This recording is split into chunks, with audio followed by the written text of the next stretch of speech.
Hi and welcome to my first video Photoshop tutorial. I'm Adam's son and I will be showing you more or less how I did this photo that you can see on the screen right now. It's a photo of myself, well, duh, and it's taken by a friend of mine called Mikkel, who came along to my studio and we played around and he did this shot of me. The original photo looks like this. It's actually a JPEG with a picture style on it, which has enhanced the contrast a bit, but that's about it. I've been wanting to do this this dispersion, this coming undone effect for a while. So I sat down and looked through some other tutorials and eventually figured out how it was done, or at least how I would do it. So what I did was that I did a cutout of myself, like this, as you can see here. Not that good of a cutout actually. Fast one, the hair is okay, but still some errors here and there, as you can see. Right here, I did it with the extraction tool, which is okay for most things except hair. So I did this cutout, and I did another version of myself, which was bigger here. I copied myself and placed it right behind me like that, made this one darker, and I did this one as well, which was just dragged out of proportion to be the fragments behind me. Okay, let's see here. So what I did was let's go to this layer. And I added a layer mask and filtered with black so that the effect was not shown. And then I took, as you can see here, a brush, white brush, with the maximum flow and opacity, and just painted, not painted, but tapped the effect back, like this.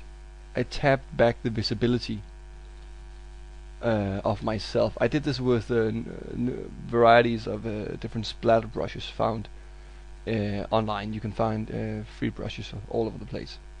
But doing this gave me the effect of this dispersion, or this fragment effect. Okay, and I did this with the darker version as well, as you can see here. The darker version of myself.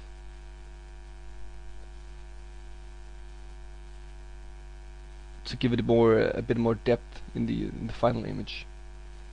And this was myself. I did the opposite with the cutout version. As you can see here, this is the regular version, and I added a layer mask, and instead of a white brush, I did it with a black brush and painted the effects away or off me. And I tried to find some similar brushes and similar cut-ins in the body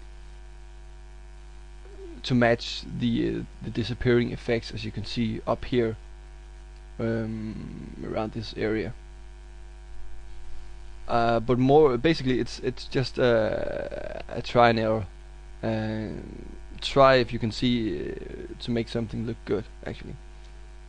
Okay, this far is good.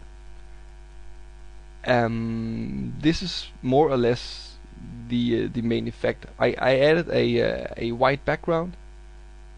As you can see here, I did not add this place though, because there I just used the original image to gain the shadow. The reason why I cannot see the rest of the original image right now is because I had a white layer on top of it, except on that spot right there. I then added some vibrance, not that visible.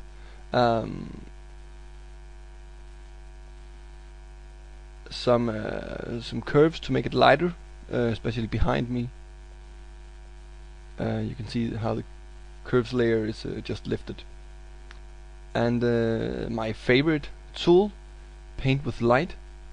I've mentioned it in some of my written tutorials, but basically it's a custom non-destructive layer where I, with my white or black brush, can add a dodge or burn effect. What I do is I create a regular empty layer, use the overlay blending mode, and then I paint highlights back. For instance, like this, I'm painting a highlight back. You can see what it actually does. I've used it on the skin areas mostly to brighten up some selected areas. It's also good to be used when working with glamour shots and stuff like that, to make the skin look more shiny. I actually added a lens flare here, right around this area. Sorry. Turn the opacity down to 15% instead of having it at max, as you can see here.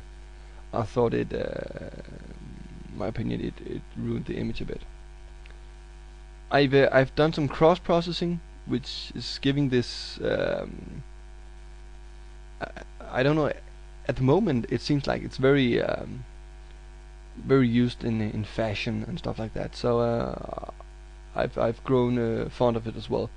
It's a regular curves layer, but instead of going adjusting it in the RGB channel, I adjust the channels separately, doing a small S curve on the red like this.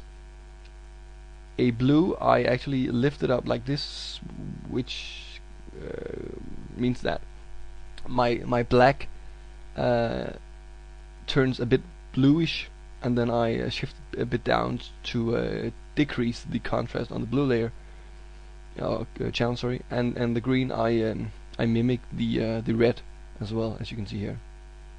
So that's a good old cross processing. You can find that on different tutorials online as well.